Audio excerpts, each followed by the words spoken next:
Welcome to tonight's After Six Body Image and Women of Color in the Workplace. My name is Minda Harts, and I'm the founder of the Memo. We welcome you. We know that you could be anywhere in the world right now, but you chose to be here with us tonight. So we hope you are excited as we are to have this conversation. I think that it's a very timely conversation talking about Black women and our image and how it's often scrutinized and picked apart. And sometimes it's important for us to have the skills we need to combat those, especially in the workplace. You know, you have to be figure out how to be black or brown at work and how to do that outside of the work, and so it can be a little crazy. And so I have some experts with me tonight that are going to break it down, so I hope that you guys are ready to participate. If you've never been to one of our After Sixes, welcome. If this is your first time, you're in for a treat, but if you've been with us before, then you know how we get down, and we're going to have a good time tonight. A couple of housekeeping rules. As you all know, you can see us, but for some reason, if you cannot see us or hear us, please put something in the question box, and our moderator, another staff member will take a look at that and help you along the way. But if you can see us and hear us, that's great, because we can't do anything if that's not happening. So just type "you can see us" inside of the questions box, and then throughout the night we're going to have a conversation, and then at the very end, the last 15 minutes, we're going to have Q&A. So if you have a question during the conversation or a comment, make sure you type that in the questions box so that we can get to that at the end of the night. We don't want you to forget about it. So we can see you. We can't see you. You can see us. So if you're in your pajamas or you have flaps of wine, it's all good. So enjoy yourself. I'm going to kick it over to Natasha, who is co-sponsoring this event with Dressing Room 8, and she'll tell you a little bit about what they do as well. And we look forward to having a great conversation. Thank you, Minda, and welcome everyone for joining us wherever you may be. We're really excited to talk about this topic. So first, let me share with you who our fabulous experts are. Starting off, we have Cathleen Collins. She is an amazing stylist, blogger, social media influencer, fashion guru, who is here to tell us the rules of what we can and cannot do when it comes to empowering ourselves in the workplace and thinking about body image from, the fashion perspective of it. Then we have Marcia McNair, my mother-in-law, and Renaissance woman who does everything. Let's break it down. So what does Marcia do? She is a professor. She is a playwright, an author. She's a producer. She is the executive founder of Long Island Girl Talk, a community group out in Long Island. She has her play, Sistas on Fire, coming through on October 7th. The list literally goes on and on. So we're just going to stop right there. And then my amazing friend, and also another Renaissance woman, Cathleen, Meredith, the founder of FATGIRLSDANCE. She's a playwright, a novelist, a blogstress. I never actually saw that word before reading your bio, so 2 thumbs up. I was like, creating language, okay. That's amazing. Author, right, I said that, yep. And FATGIRLSDANCE, they just had their amazing finale event this August. If you were not there, you were like hiding under a rock, because it was amazing. And she's all about empowering people to go out and be fearless and unapologetic about it. And then little old me, just trying to keep up with these ladies. Lawyer by trade, started Dressing Room 8 so that women could learn to think with clarity, dress with confidence, and live with purpose. And I consult, I coach, and do a lot of public speaking, and hopefully making everyone laugh tonight. So I think that rounds up our who we are, and so I think we'll get right into it, ladies. You're good with that? Yes. Yeah. Well, all right. Before we get started, I just want to, I know some people are dialing in tonight too, so we haven't forgot about you guys. So enjoy your ride or commute home, and participate. Fantastic. Yes. Thank you. So the first question I wanted to throw out was, first, let's talk about hair. So as women of color, it's very much a big part of our body image, and I wanted to know what advice you ladies have when it comes to women struggling to figure out, should they come to work, natural, not natural? What are your thoughts? We'll kick it off with Nathalie. Well, first of all, I want to say that it's like, even though I'm an image consultant and I'm also a stylist, I think that the fact that we as women have to think about our hair before we go anywhere, it's just ridiculous. I think that's the first thing that should be said. It's sad that we still live in a society where we have to think about that first. And, you know, we shouldn't have to think about that, you know. But if you, I think, like, when I have a client and if she's natural and she's trying to climb the corporate ladder, you know, you got to play the game, as I say, and then it also depends on your work environment, is what I say. If you, like right now, I'm in a place that it's a startup, so they're very like open, so you can come natural, you can wear your hair wrapped, you could come with a beanie on, because they're a startup. They're like this kind of new, funky, kind of like everything's cool kind of place. So, you know, being there, but if you're in a more structured, like rigorous kind of like accounting kind of place, then yes, you will have to conform. But I say conform because this is not really who you are. They have some people have like some workplaces have like a book of what you can and cannot do, and you have to follow those rules if you want to work there. And it's sad that does exist, but if that's where you work and that's what work says you have to do, then fine. But I also say for you to climb that ladder and get to that point where you could say, you know what, I don't think that this is fair. This is not fair to my culture. It's not fair to, you know, everything that represents me. So can we change that? So I also say to my clients, look, if you're in a position where you could change it or you could make that change, go ahead and make that change. Go ahead and talk to, you know, your HRs or get things started if that fits your personality. If it's your personality to just go with the flow, you know, then that's the case. Yeah, so that's my opinion. All right, Marcia? Well, you know, I agree. I think it really depends on your work environment. I'm a lot older than most of you, so I can really speak to the changes that have taken place over my lifetime, whereas when I first began working in my 20s, wearing your hair natural to the workplace was really unheard of. We did have the Black is Beautiful movement during the 60s, which popularized wearing your natural hair, and yet it still wasn't totally accepted by the mainstream, especially in corporate America. But I think now people have become a lot more open-minded, yet that doesn't mean they're any less judgmental. Again, it depends on the company you're working for. I am working at a college, and so there is a lot more freedom in terms of how you look. But I'm also aware that there are people working for companies that even if they don't have a particular policy against natural hair, you're still being judged by that, and you might be overlooked for a promotion. They might be stereotyping you as, let's say, more radical because you're wearing dreads. So though now this stuff isn't on the books, I still think that it can impact your career, which I feel is unfortunate. Okay. Minda? Yeah, I agree with you know, Marcia and Natalie. Did I say that right?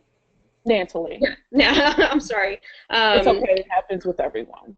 No, but I want to get it right. Your name is important. That's something that happens in the workplace too, not, you know, saying our name properly, so it's important to do that. Yeah, I agree. I think that, you know, I say there's written and unwritten rules, right, at work, and so you can show up in your full glory and be that, you know, powerful Black and brown woman that you were created to be, but unfortunately the dynamics at work, depending on your work environment, you do have to play the game, and we're hoping that the more we infiltrate the system, we'll be able to change the dynamics, and as you rise up the ladder, maybe you'll wear your hair naturally, and then they start to get comfortable with that. But, you know, again, we're trying to change a workplace that wasn't created for us to advance, right? And so, yes. you know, me showing up like my hair versus another woman coming in dreads or cornrows, they may think that I'm more intelligent, or those are those quote unquote unconscious biases, right? And I think that you just have to say, you know, hey, I want to wear my hair this way, and if that's the case, then you have to find the table that you need to sit at. So I think it's important to know, if you want to sit at a table like a startup table, you can come in your full glory. If you are in corporate America and finance, there's going to be some side eyes. That's just the reality. And if you want to get to the CEO position, you might have to play the game till you get there, and then after you get your place, be there. But, you know, it's really up to you. But I say know what you're willing to sacrifice or what you're willing to put up with, because at the end of the day, you have to be comfortable with that. You know, right now, like, my hair is slicked back.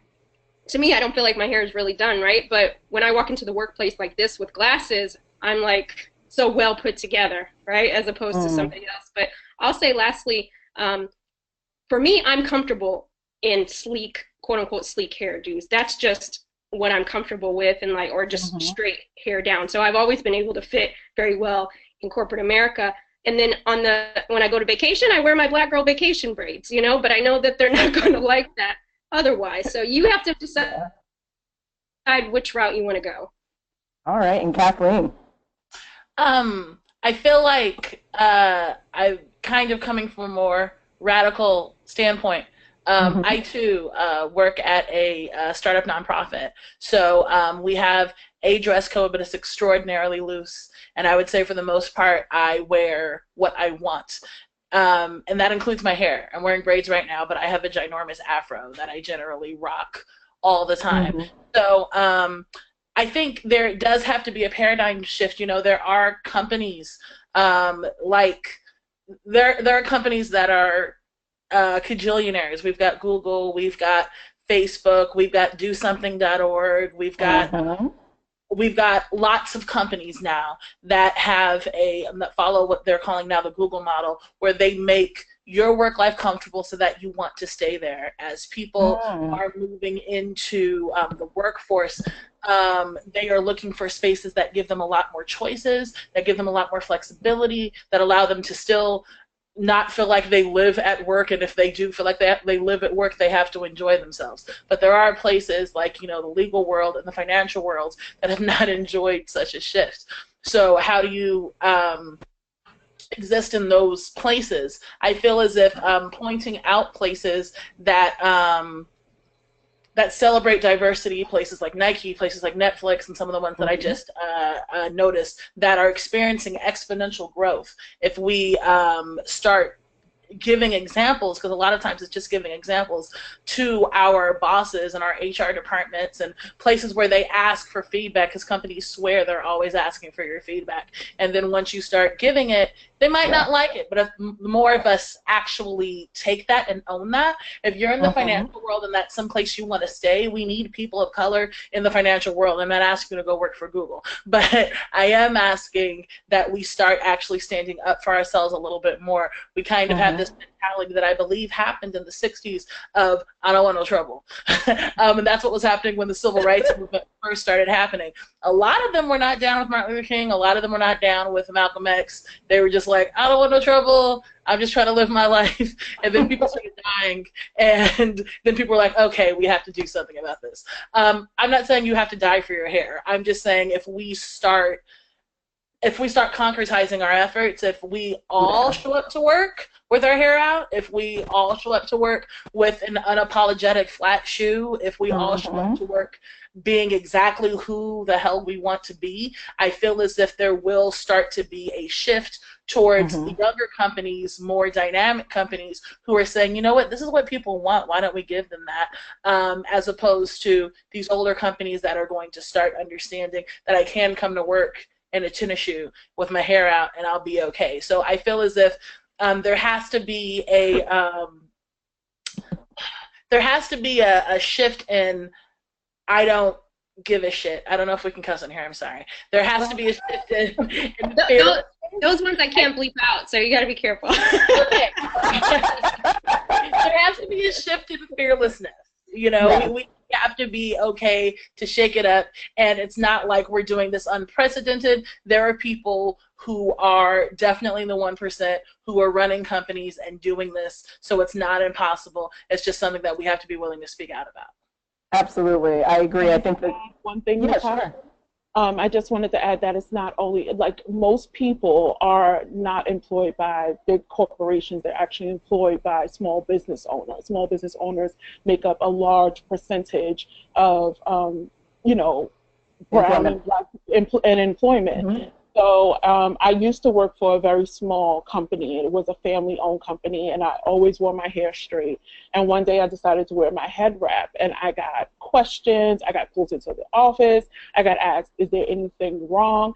And what it turns out is because of their culture, when someone wraps their hair, because they were Middle Eastern, it's like, oh, well, are you going through a religious kind of movement? Do we need to, because it means something different to them. So you also have to look at your employee and understand where they're coming from, and then educate them as to, this is my culture, this is a part of who I am. So it's an education on both parts. It's you educating your employee and your employee educating you, you know, because they may say something to you that's offensive, but you have to stand up and say, that's offensive. You can't say that about my hair. You can't say that about my head wrap. And then that starts the conversation. So when the next black girl comes and she wore her head wrap, they were okay with it. They was like, oh, it just, that's just what it is. That's what they do. Yeah. You go ahead, Minda.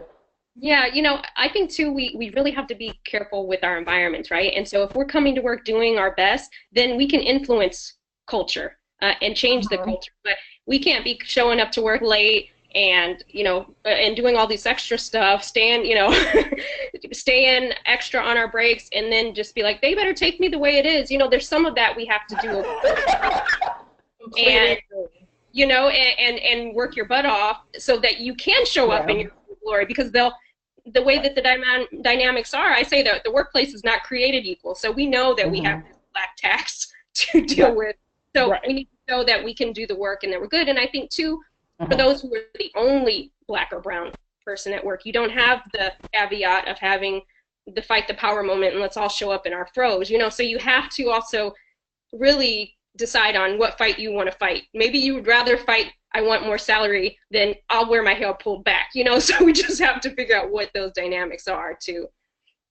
I mean, yeah, I think based on what you ladies are saying, it's going to be, it needs to be a conversation. I remember when I was in law school where I was speaking with a, you know, well-respected black male professor and, you know, staff person, and he pretty much just said, like, you won't succeed if I wear my hair as it is right now in my full glory. And and I hate when we as people of color experience that with each other, right? Instead of telling people what you can't do, I agree with Cathleen and the fact that, you know, change is possible, right? It's always been possible. It's been happening since the beginning of time. But when people stop thinking that it's a possibility because it's too structured or it's too rigid, that just furthers us back as people. And yeah, I've definitely been one of the only black people in a leadership role, and it is difficult because you don't have camaraderie, you don't have anyone else to turn to, and you have extra pairs of eyes on you because you're not only a leader, right, you're now that black leader, right? So there's all these kind of, you know, kind of stereotypes and situations you have to deal with that other people who are not of color don't have to deal with. So it's a conversation, though. It just has to be, and I think keeping an open mind and you know, invoking that little Malcolm X. And every time you speak, Kathleen, I feel like I just want to like go to a rally and just like fight the power every time I hear you. Too funny. So we'll keep our movement forward, and I will address the next question. And if anyone else is, you know, can I speak on that also? Because as I was listening to all of the responses, you know, it's not that the choice about wearing your hair it's not that different from when you are making decisions about what is appropriate to wear to work. And you do, you know, you're not showing up at work in a bikini. You shouldn't be. Well, it depends on it depends. Where's your bikini model? Okay. But I know that I, in previous incarnations, because I have done when I worked with clients who were on welfare and we were preparing them for work, we did give them career and job hunting advice, and we did speak to them about their choices in terms of what they wear and what impression they're making, and taking a look at the company that they want to work for, and who is that person who's already working there, because that is the person who is most likely to be hired. So I think, yes, I believe in making a statement and standing up for yourself, and in doing so, pretty much paving the way for other people to do that.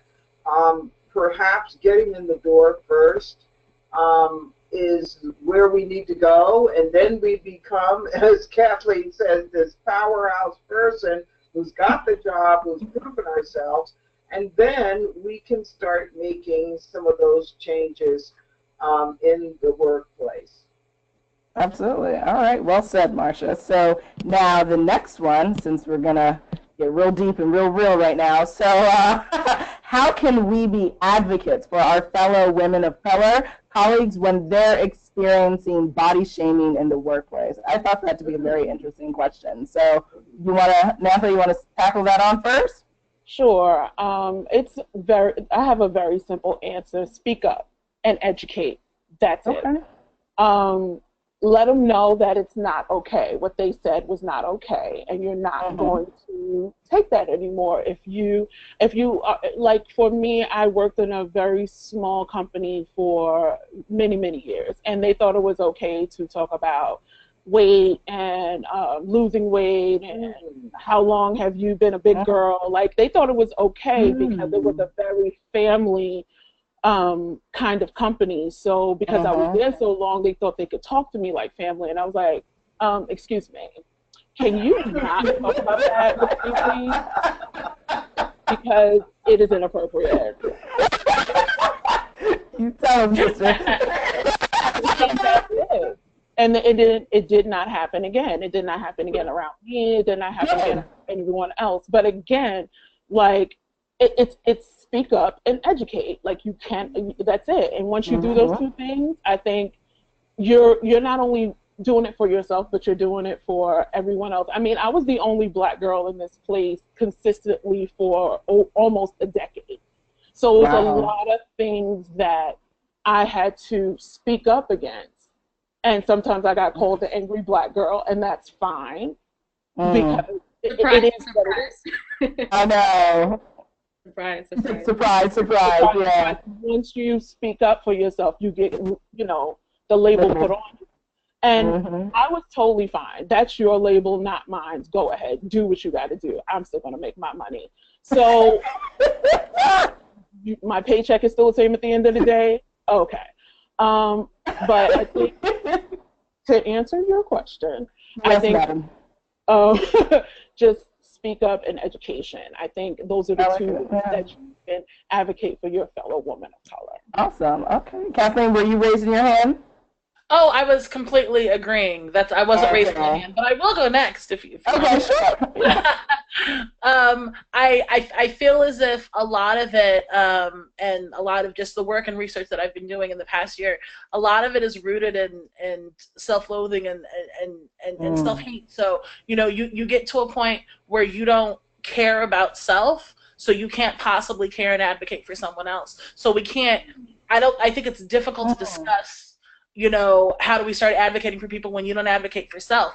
Advocation is not a habit for a lot of us. Speaking up for people isn't a habit for most of us. And it starts. You look at again when I started looking at these statistics that 2 out of 3 mean tweets are done by women about themselves, not these other people saying mean stuff about other people. And trust me, you can run the gamut of speaking mean stuff about Kim Kardashian and all these other people. Yeah. But it all stems from self-loathing. We as women, and this isn't just Black women, we as women don't support, we don't love, we tear each other down. The stuff that was going out about Hillary Clinton when she was running for president was ridiculous, and it was demonstrative of how backward we are. We just really don't support as a gender. So how do you start advocating? Take a self-love course. There is an inner mean person inside of you. I'm serious. There's an inner mean person inside of you who cannot stand you, and she spews hate fire at you every time you look at her. Yes. And you just hang out with this person all the time. You don't check her. If there was a human being like that talking to your daughter, you would go off on her like, who do you think you're talking to? You would. But we don't advocate that way for ourselves, and to be honest, we don't. The system isn't set up for us to care about ourselves that way. The system is set up for us to backbite the beauty standard, all that kind of stuff. So this is why we have to throw all this crap out, because it's not set up for us to love each other. So I'd say a huge way to start advocating is to start realizing how much you love yourself. And I was shocked, because I felt like I'm a pretty happy, sunny, from California, happy-go-lucky chick. When I started doing all this self-love work, I couldn't tolerate it when my friends would talk about themselves. Just literally looking there, oh my God, I'm getting so fat. I'm like, hey, shut that down. And I just couldn't handle it. Like, I couldn't handle it because it's intolerable to me. It makes me want to, I can't handle it when girls are mean to each other. I can't handle it when girls are mean to themselves. So it starts to be, you start to automatically advocate. It's just like, we all get mad when someone who isn't black says the N-word in your vicinity, and you go, what did you just say? You get real angry. On my watch. Right. It's fighting words, but it has to start being fighting words when a friend says something mean about herself, or when someone says something mean, like Nathan, tell me. Natalie. I was about to say Miss Collins. Let's not do that, Miss Collins. Miss Collins is not. Just say Natalie, that's fine. Natalie. Or Natalie is fine. Natalie. Just like Nancy just said, shut it down. And you have to be fearless enough to shut it down. But I think fearlessness starts here, right? Okay. So we're talking about being fearless. We're talking about, making sure we advocate for people in the workplace. If you're terrified of your own shadow, if you're terrified you stand up for yourself, you're never going to stand up for anyone else. Beautiful, beautiful. Marcia? I really think it's a combination of what Natalie said and Cathleen said. The question actually jogged an old memory. When I first graduated from college, I worked at a women's magazine. I'm not going to name it, especially because of the story I'm about to tell. But we all know that a big one of the recurring features in women's magazines is the makeover. And so we had a particular editor on staff who they considered very overweight. She was a brilliant woman. I really credit her with teaching me how to write. And yet, instead of celebrating that aspect or her intellect, the big thing was she's overweight, she's overweight. And so they finally put her into this makeover program. She did lose a lot of weight, was featured in the magazine. Of course, she gained it all back later, but it makes you think about how we are so complicit in shaming ourselves. As Cathleen said, that can't happen unless other women engage in it. It wasn't the men. It was the grand idea of other women on the staff, namely in the fashion and beauty department. And so until, we begin I'm sorry, I got goosebumps. Ooh. Yeah, we have to go through, we have to educate ourselves, which begins with that self-love, but we also need to educate others. I didn't really speak up at that time. I was very young and insecure myself about my own body image, And so, but I did get to see firsthand how hurtful that whole process was to her. And I think we've got to just stop playing along with this European standard of beauty.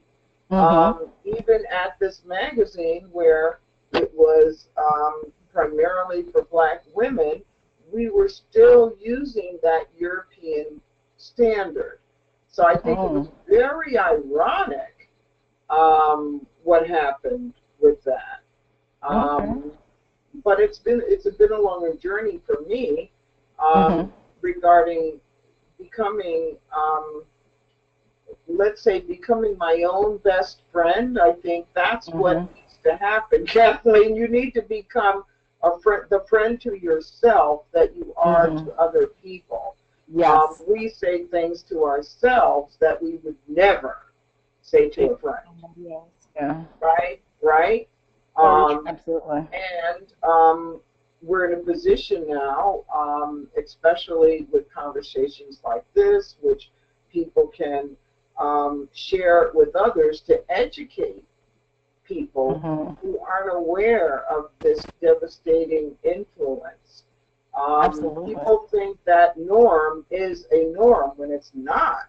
So they don't often challenge any of this because they have this perception that, well, it's you're healthier if you're thinner. It begins with, like Nathalie was saying, we have to educate ourselves, family, friends, and also make sure we're reaching out to the younger generation and broaching these topics and making sure that they don't go through what we went through. Absolutely. And Minda? Yeah, I'll make it short and sweet. I echo what everyone said. I think the main thing is learn to be an advocate. You know, it's not okay to let it happen and watch it time and time again. And I think it actually goes back to childhood because we've all been that person sitting in our seat while some other woman gets made fun of because of her weight, of what she's wearing. And so we start being silenced in that and we don't speak up for people. So I think don't create a culture and don't participate in a culture of silence when these things happen. So, you know, be that, to your point, Marcia, be that person that you wish someone would be for you at Exactly. work. So, exactly. And then the next thing I think we should definitely chime in on, and the time is going so quickly, so but I do want to address it, which is skin color, right? So I know we all have, you know, probably very dramatic stories about skin color, but how would you, you know, across your career, how would you say your skin color has played a role in your career? Nathalie, kick it off. Oh God, you said short and sweet. Okay, well, first of all, I honestly, my Black is second. Like, I feel like when I do put labels on myself, I say that I'm a fat Black woman because I feel like people see my fat before they see my Black or they see my gender. Interesting. So I felt like being what, and I'm sorry for anyone who's listening who's offended by the word fat. I am not offended by the word fat. If you want to say thick or whatever it is, but I use that term because I find it empowering. But it is. But being a stylist, you know, I first was a stylist doing straight size when I first started out in the fashion industry, and I got stopped not because I was Black, but because I was fat. Like, no, wait a minute, what are you doing here? Like, you can't possibly know what you're doing.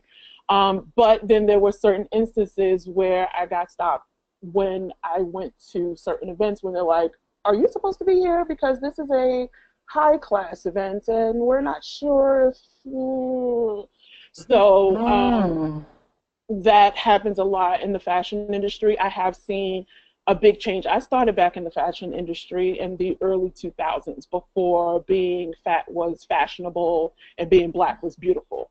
It was like it just, that did not exist. So if you had one Black girl in your runway show, you were a pioneer. And there was no such thing as a plus size woman in any show ever. So color how's color, I forgot, I was supposed to keep this short and sweet. How has color played a role in my career? It's played a huge role. A huge role. Most of the time, like I said, for 8 years, I worked in a place where I was the only Black person there consistently. And I could never get angry. I could never tell people off. I was never supposed to, I say can't, meaning they thought that I couldn't, but I wasn't allowed to do those things because of my skin color.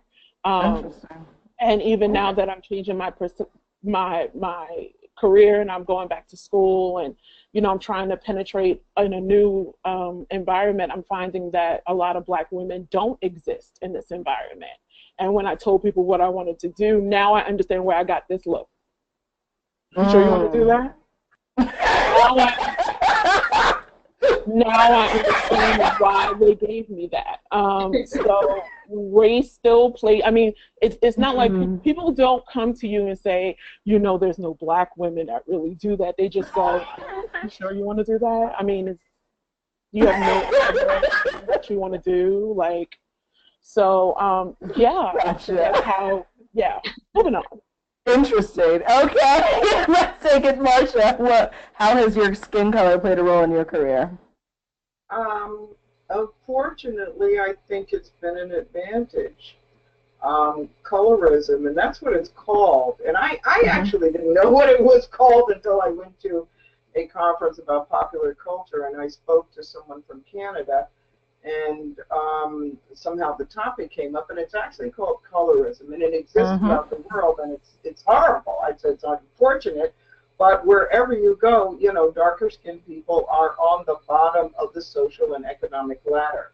We know how unfair that is, how racist that is, but it's something that I think we don't realize as African Americans is not just did not originate here in America. This is throughout the entire world. If you go, if you look at any Spanish culture, certainly people who are on the bottom are the darker skinned people.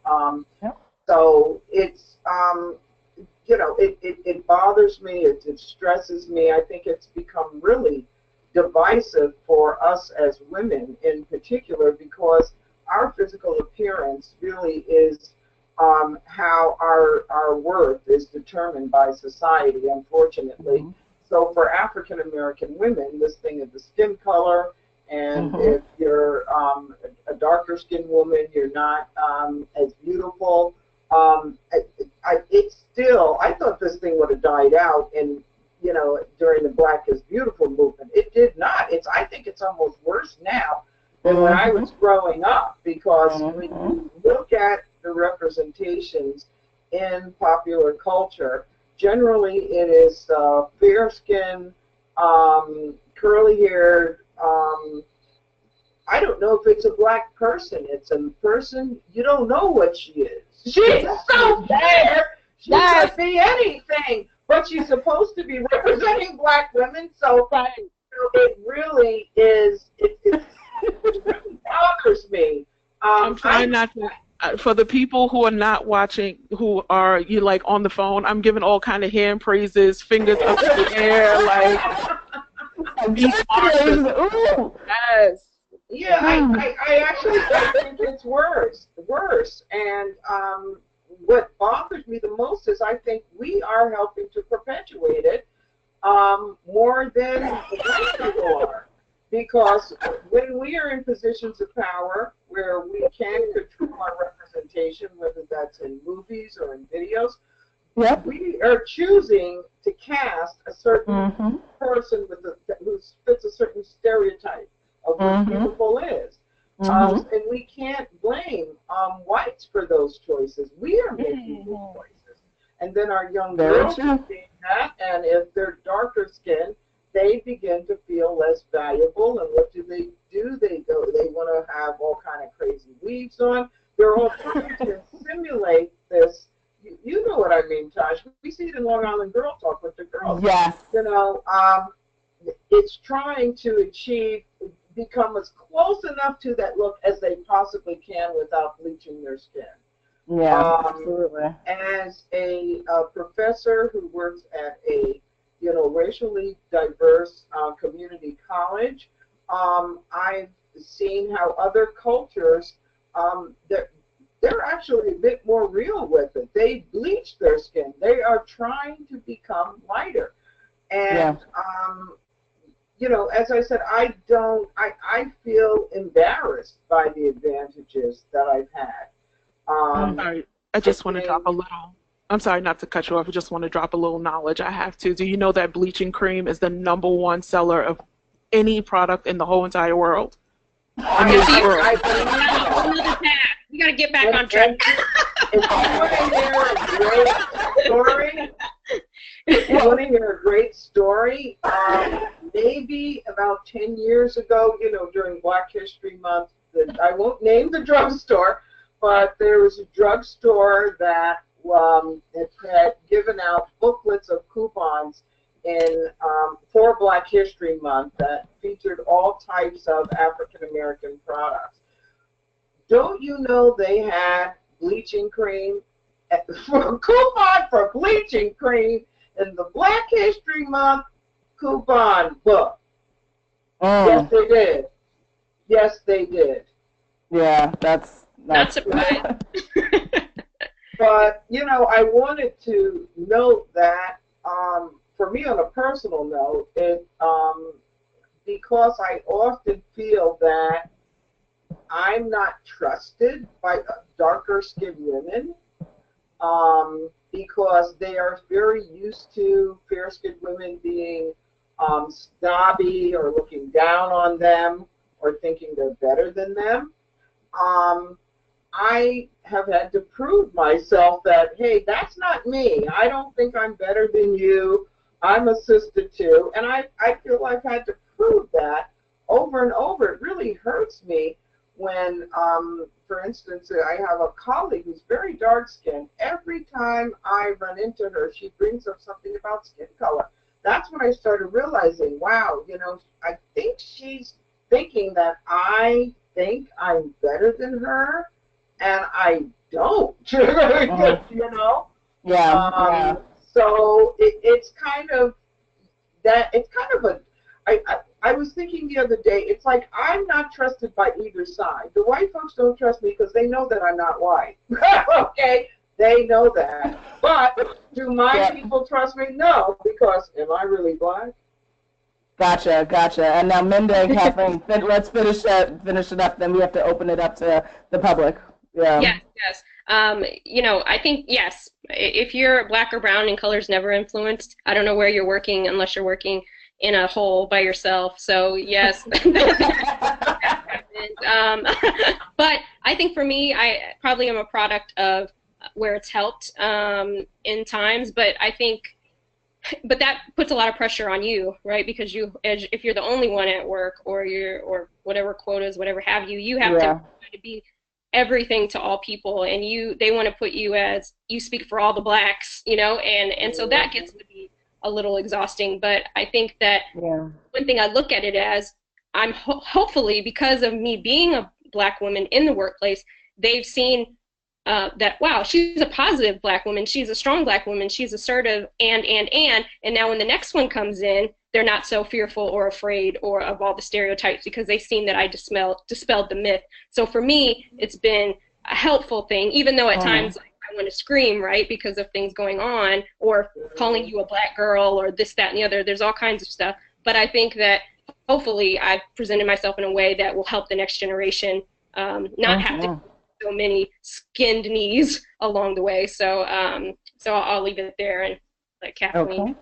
Yeah.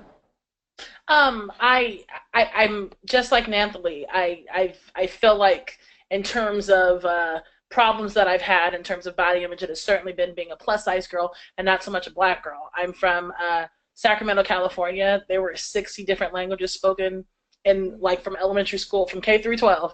Lots of mixes.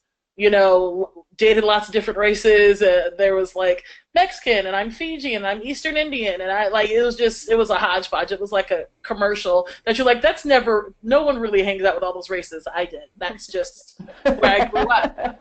So I actually had to be taught that being black was inferior. Even though my father actually was very involved with the Black Panther movement, my mom was kind of a hippie, I still felt like I was very, do what you want to do, you can be anything, my whole life. And so I would say moving, traveling, you know, especially when I got to New York, it was my Black friends who thought I was a weirdo because I was fearless and unapologetic. They kind of did not understand. And like I've had one of my Black friends who's lighter than me, about Marcia's complexion, but he's very militant. I won't name him because he knows that we've had this conversation before. Very but very militant. He told me, he said, you just have, you know, a little white girl residing inside of you. And I was like, what the hell does that mean?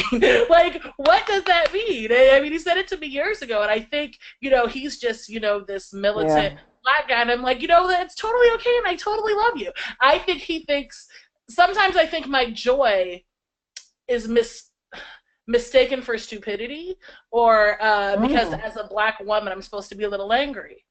And that's just not my testimony. It's not who I am deep in my soul. Deep in my soul, I'm like sunshine and unicorns and berries and woo, that's who I am. And so I feel as if, even though stuff does piss me off, I feel like my go-to is not anger or I'm being slighted. My go-to is always, life is awesome. That's always my go-to. But I think it does put people, puts people at a spot of distrust, because as a Black woman, as a plus-size woman, I'm not only supposed to dislike myself, I'm supposed to be angry, I'm supposed to, you know, not have sex, I'm not supposed to dance, I'm not supposed to be joyful, and I'm supposed to get angry about everything, and that's just not really who I am. So I feel as if people try to make your identity what you look like, your skin color, your size. They try to create that as your identity, and to refuse that is something that makes the world feel weird.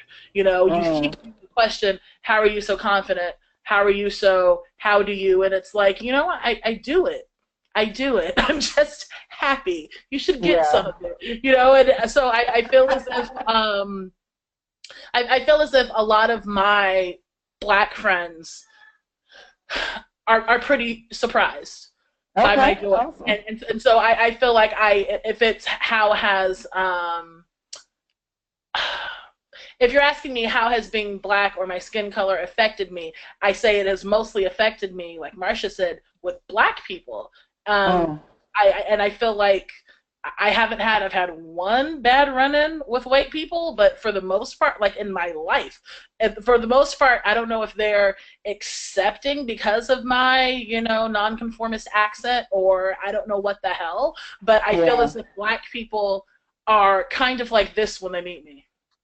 I've gotten that in job interviews since I moved to New York. They've been like, you're kind of okay. You know, I'm supposed to be a little bit more. That might just be regional, but I find most Black people have a general distrust of happiness.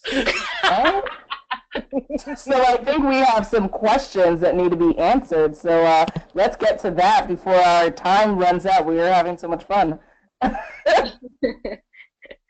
All right. Hi. So this is Lauren Broussard, co-founder of the Memo.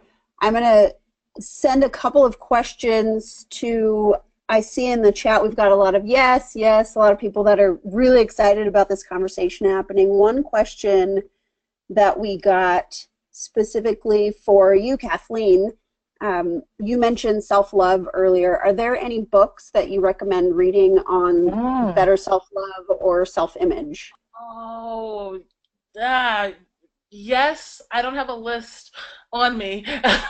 Yes, short answer, yes. I wish I could name them right now, but I don't. There's one,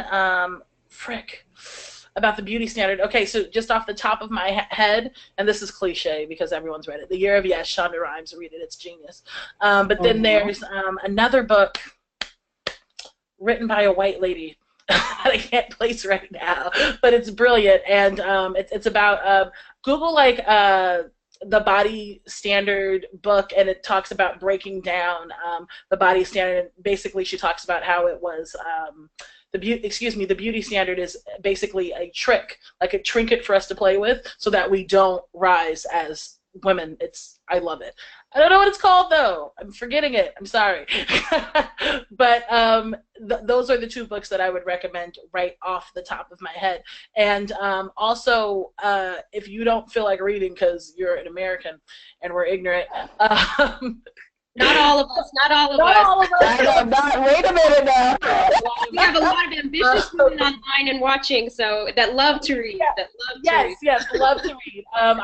There are some really great social media platforms to post, and if you don't know where to start, just start typing in hashtags like body positivity, self-love, feminist, start typing in hashtags into Instagram and stuff like that, and you'll get some joy just in your news feed every day.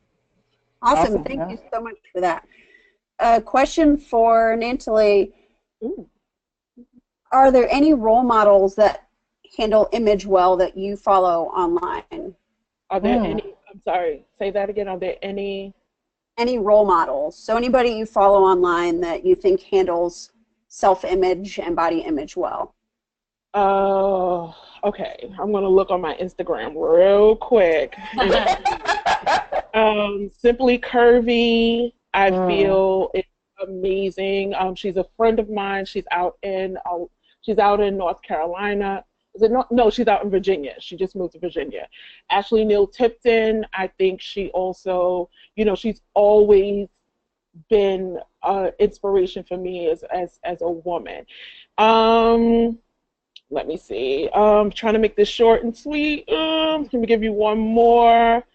Trying to look for her handle so that I don't mess it up. Afrovocative. And Cathleen probably knows Afrovocative because she's also a plus-size dancer as well. But she just lays it out, and she's just amazing. So I definitely want to make sure that you get to follow her online. Afrovocative. All right, some great suggestions. Thank you. The Thank Beauty you so Myth. much. I'm sorry, that's what it's called, The Beauty Myth. The Beauty Myth. Oh, yes. That's a classic book, actually. Forgot it. My brain just farted. Sorry. I wanted to say, too, because I know not everybody listening is plus size. Another person, too, is Beau St. John, for those who know her. I think she represents really well with bringing your full self to work. You can Google her, B-O-Z, and she's at Uber now. And I love her talks and her confidence and so much swag. And I think that, if you aspire to be that, obviously sometimes you can show up that way depending on where you work, but it's a transition and a journey. But definitely check her out if you haven't heard of her.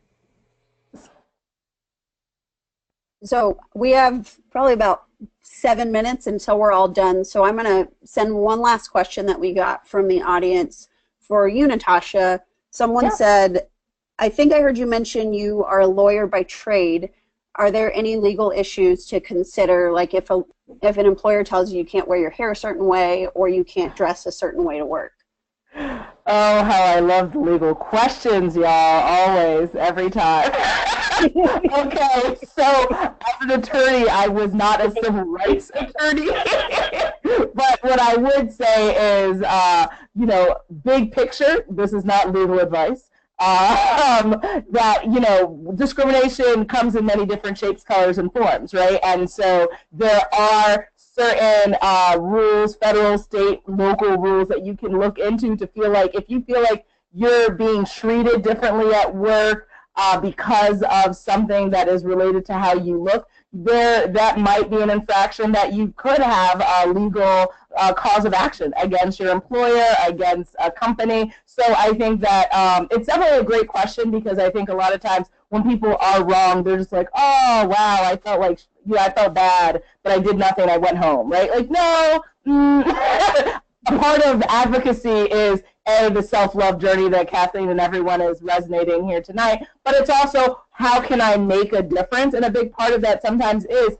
saying, hey, I'm going to sit with an attorney and I'm going to sue them, because as we've all seen, there have been plenty of articles pointing to the Army having regulations against people who have natural hair, dreads, and they're saying, nope, you can't do that. And people are contesting that. Girls being turned away from their private schools, not public education, but private schools where people are paying to attend and saying, nope, you can't wear this or your hair looks this. So I think that there is a legal conversation. It's just going to be very specific, as most legal things are, as to what was said, what documentation is involved, and what rules are at play here, right? And sometimes there isn't a rule book in play, and maybe your case and your situation is going to make it up the courts, and you're going to be able to set a new standard so that companies and organizations know, no, I can't ask you this question, and no, I can't fire you because of X. So that would be my answer to that. All right, awesome. So just in the interest of time, I think those are all the questions that we'll be able to take. Sorry, Minda and Marcia, that we couldn't send one your way, but I know we got a lot of good questions, so hopefully everybody will be able to share some of their contact information if anybody listening has any additional questions that they want to send on to the panelists. Thank you, Lauren. Yeah, we got in such hearty conversation. It's hard to get through everything, but I have a couple of things I need to remind our viewers who are part of our community or soon to be, but really fast, just like 10 seconds, each person tell where they can find you at. Yes. Okay. So. Definitely start it off, yeah. You can find me on my blog, necstyle.blogspot.com. You can find me on Instagram, necstyle_FAT fashion stylist and Instagram, and then my name. You can find me on Facebook, Nathalie E. Collins. You can find me on Facebook. All right, real quick, dressingroom8.com. You'll find all my social, and you can always email me, Natasha at dressingroom8, again, 8.com. Marcia? Sistasonfire.com. That's SISTAS.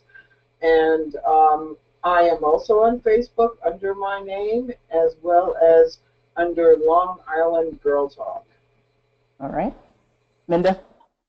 Oh, they know. Well, for me, my name, Minda Harts. If you don't know, if you've never been before, you might not know who I am. Definitely on all platforms. Okay.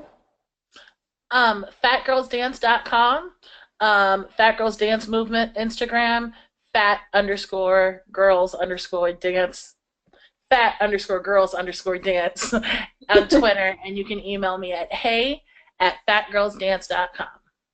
Great. Well, thank you, ladies, so much for joining us. I know that we could have gone on and on. There's so much we weren't able to tackle, but I hope that everyone viewing or listening, that you will follow them on all of their platforms, sign up for their mailing lists, read their blogs. One of the things that we're really big about here is supporting other women that look like you. So rather you're a petite size to plus size to you don't even identify with a size, connect with women and hear about what they say, because it's important that we understand each other's perspectives so we know how to advocate for one another in the workplace. And if you're not a part of the Memo community, go to myweeklymemo.com. Our next event, it's a career boot camp next Thursday on successful career transition, so make sure that you take a look at that. And ladies, it's been a great evening. Thank you so much for your time.